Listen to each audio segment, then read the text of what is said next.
Undertale is one of those games that kind of feels like a cult classic, but actually achieved a huge amount of popularity. It's a great game partially because it tried something new and different, a very unique puzzle combat system, a morality system in the game that changes what happens in the story, an undertone of wrongness that keeps you on your toes and makes you think about all the things that you're doing as you play. So that's what I'll be looking for in a game like Undertale. Let's jump right into one of the biggest influences on Undertale. The Mother series is a big hit series in Japan that only had 3 entries, and only one of those games made it over to North America. An extraordinarily well-loved game we call Earthbound, Mother 2 in Japan.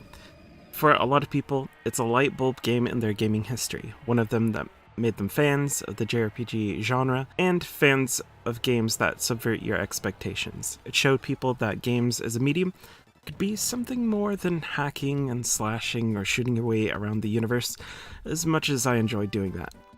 Earthbound really embodies witty humor, a charming and disarming world with creepy undertones.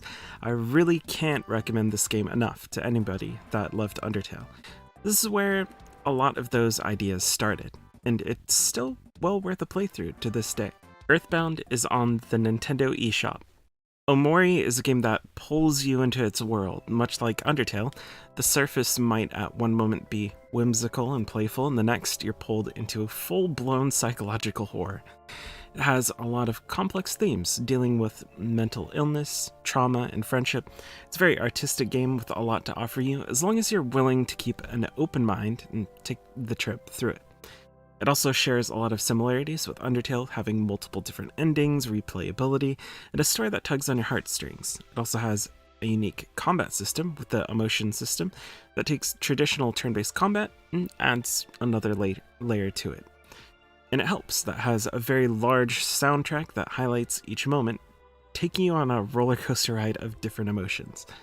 You can find Omori on all current-gen consoles and Steam. Fear and Hunger is a very strange game, or a very strange pair of games, I should say, since there is a sequel.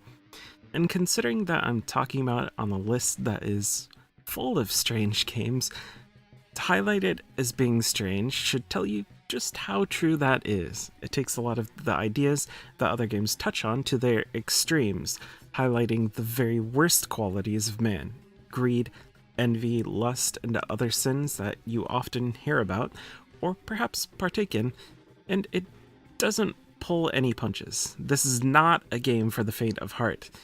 It touches on themes like sexual violence, fear, pain, and has monsters that will inflict all manner of horrors on you, unless you're careful, and sometimes regardless of whether you're careful. So, I would say be careful. It shares a lot of themes with Undertale, though it's a bit more in your face at times, most of the time.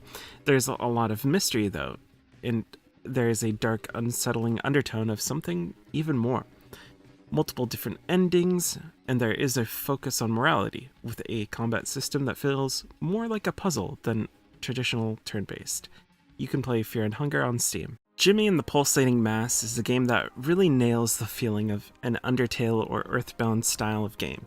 It has a very light and whimsical feeling at the start, much like many of these other games, giving you a false sense of peacefulness before pulling away the veil into something much more disturbing.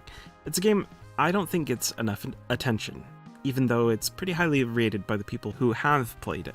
It also has some pretty fun mechanics that are similar to games with job systems. The main character is able to shift form. This is also something you can do outside of combat, as you'll be using it to interact with different NPCs and open up different routes. A big part of Jimmy and the Pulsating Mass is actually the side content. There are a ton of optional things to do and see, and a lot of it is well worth doing. There's a lot under the surface here, complex themes through the lens of a deep dive into the mind of the main character, something that Undertale really excelled at, and Jimmy and the Pulsating Mass hones in on. You can get Jimmy and the Pulsating Mass on Steam.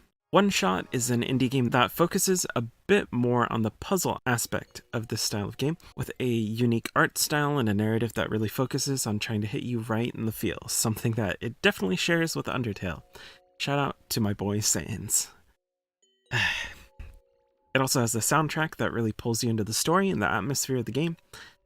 What makes OneShot unique is the way that it uses the player's computer to solve puzzles and progress. It's hard to talk about exactly what that means without spoiling it, but no, the game will not give you a virus. It will have a few interactions outside of the game as you play that are very interesting. The premise of the game is that it's up to you to save a dying world and restore its sun, which is why OneShot has a pretty heavy atmosphere. You can get OneShot on Steam and Nintendo Switch. So there are 5 games to start with, but there are plenty more games out there that have similarities to Undertale. Let me know if you have any favorites. Thanks for watching.